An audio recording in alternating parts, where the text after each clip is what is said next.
How you doing today? I'm Greedo. In today's video, I will be explaining my method on getting to rank 1 in Dead by Daylight as the killer.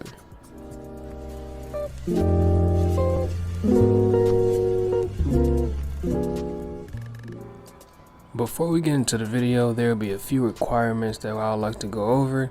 They're not really requirements, but it's something that I recommend you should do. And that is 1.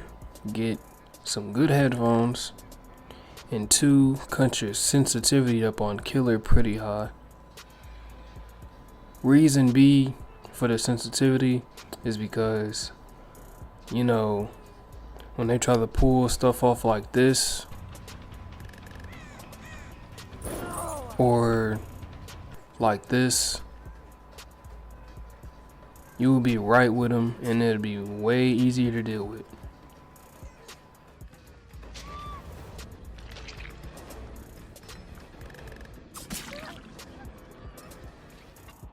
The next clip is just me showing you why it's best to use headphones while playing as the killer. It's nothing too special. I'll explain more in detail after the clips is over.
Alright, we're back with it. So I'm about to just explain to you guys what happened in those 3 clips and why it's just best to use headphones in this game while using the killer.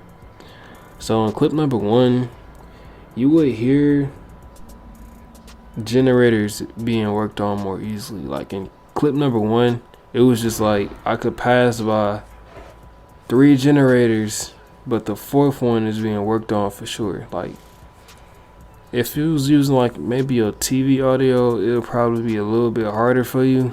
So that's why I recommend headphones, because you know exactly which one is being worked on. Clip number 2 was kind of similar, but it was just pinpointing what generator was closest to you.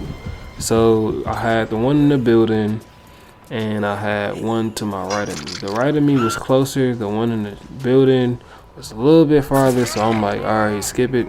I'm gonna just go to the one that's closest to me. But that's common sense. Everybody gonna do that. Clip number 3 was a little bit more advanced, because you will faintly hear hurt survivors. So I don't know if you guys heard it, but the reason I stabbed Bill and then I turned around, it was because I heard a hurt survivor in the area. So I'm like, alright, so he just got his little speed boost from me stabbing him. I'm gonna turn around and look for this other hurt survivor. Alright, so since we got that out the way, anything past this point is the serious stuff. What I mean by that is, for example, so you hit rank 10 as the killer, and you realize that it's a big difference from 20 through 10 than 10 through 1. So as you hit number 10, you start going against numbers 10 through 1. So the 10 through 1s means you're going to go against more skilled players and probably party chat members. What I mean by party chat members, I mean it's like the ones that, oh, okay, So he just put me on the hook. He's chasing someone else now. Yeah, you can come get me. I'm gonna be showing you guys how to get past that, and I'm gonna be showing you my loadout and why I use Ghostface the most as well. So first things first is my loadout and what perks I use, and I'll be explaining on why I use these specific perks. So no one escapes death. Then I got Deerstalker. Then I have I'm all ears, I believe that's the name. Hold on, let me see. Yep, I'm all ears and Blood Warden. Alright, so these perks might look cheesy, but I see they help me the most when going against the higher level people. But at the same time, these perks are really not that good, because if they find a Hexes for Blood Warden and no one escapes death, the game is really over for real if they got all the generators done, because one, you can't one-shot nobody, and two, you can't put, when you put someone on a hook, Blood Warden is not going to be activated because they got all the hexes. So if they forget to grab the hexes, then you got a good game going. But if they grab the hexes, it's not that it really ain't good for you. So I'm gonna show some clips of me using these 4 perks, and when I come back, I'll explain on how I use them the best. Alright, so I'm all ears. Just tells me when a survivor vaults in their exact location. I use this a lot because sometimes when they vault, they'll try to trick you and think you going one way and they're going another. So if I have that, I will know exactly where they at as soon as they vault. Alright, so Blood Warden and No One Escapes Death is my 2 favorites when I'm having a bad game. So when people like to teabag at the door, flash their light, click it a couple times, then run to the door, they'll feel like this.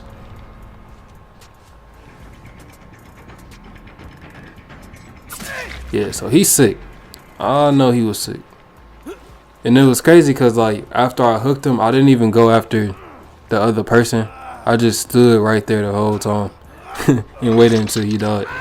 So yeah, so when we having a bad game where they got all the generators done and it's a lot of people alive, all you gotta do for Blood Warden is capture one, hook them, Blood Warden activate, and then have No One Escapes Death activated too when they open the door.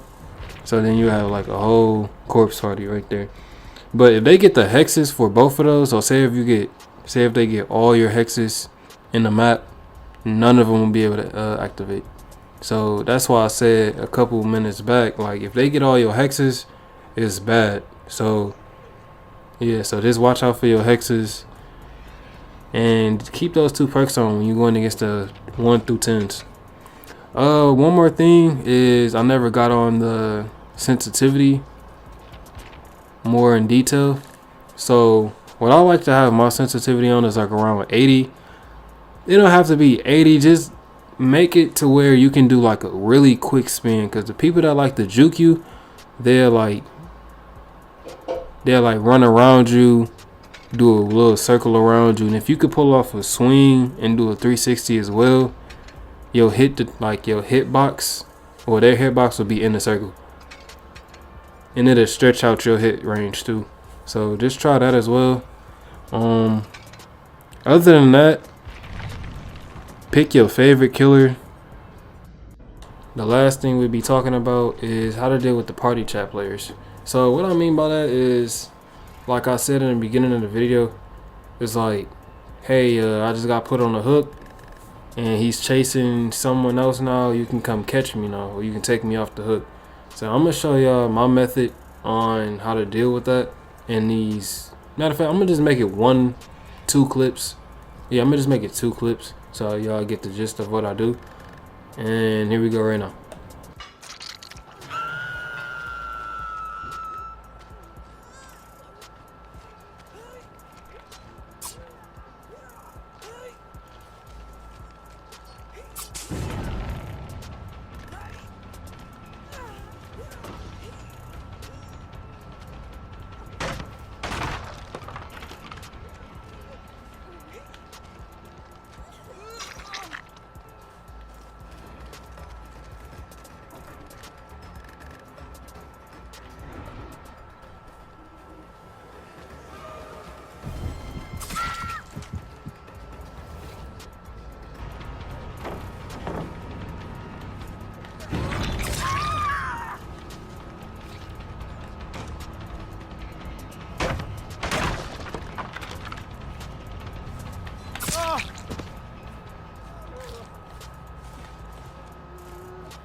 Alright, so I'm gonna just explain what I was trying to show you guys.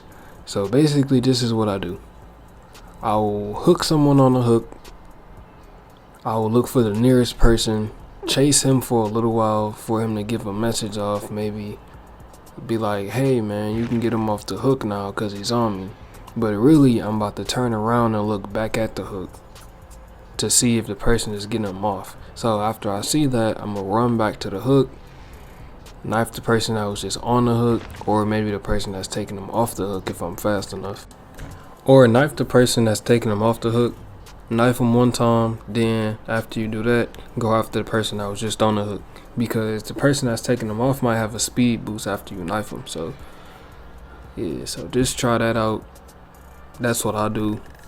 But other than that, I think I covered everything. If I missed anything, just tell me in the comments. But other than that, thanks for watching. Comment, like, subscribe, and that's it. Thank you.